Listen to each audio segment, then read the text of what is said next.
1989 to help drive the development of the telecommunications sector in the CARICOM member states. Since then, we've grown to expand beyond CARICOM member states, and so we have member states that are part of the British Overseas Territories, and we also have Sint Maarten as well, that is also a member. We share a common interest in the Caribbean. You know, it's not just CARICOM member states. So as long as you're within the space that we call the Caribbean, then we have an interest in helping develop the ICT sector, to help create jobs, to help drive investment. You know, mobile communications and radio and internet is very, very critical now for everyday life, and so we want to ensure that the countries in the Caribbean enjoy the best of it, and that we can create jobs in the sector. Internet exchange, that's what it is. So in almost every country you have competition in the internet service with internet service providers. So they operate separate networks, and those networks manage the traffic.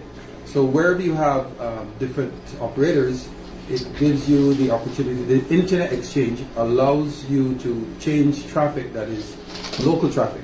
So traffic between the two customers, the separate customers for each company.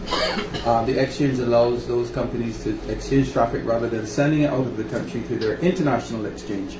That traffic can be routed more efficiently locally, and therefore you get better speeds, better reliability, less latency on the network and stuff like that. So it's much more efficient. The current system, well, it works, and maybe customers can't tell unless there's a disruption on the international circuit, and then you're not even able to communicate between the networks because it leaves the island to come back.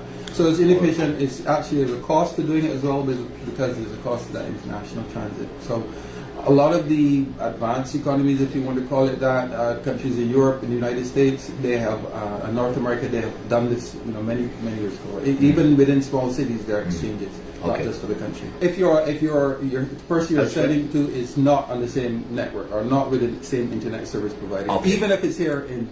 So I'm with Dauphin, and I need to send an email to my partner, or yes, it has to go unless there is a peering agreement, because that's another way to do it as well. We can do it for a peering agreement, but the exchange allows a neutral space for any company that comes out after, or any other services, because you can do streaming, you can do hosting of services on this exchange. So the speed is going to be for the consumer. It's going to be faster internet. That's you will experience faster internet. I mean, how faster? Well, it depends. It depends on what you're paying for. It depends on how they configure the network and so on to deal with local traffic differently. So, but you will definitely notice a better experience. Certainly, if we're able then to entice content hosts like YouTube and Facebook to bring some of the infrastructure here to host here, you'll definitely see things like buffering on videos and all of that will be significant.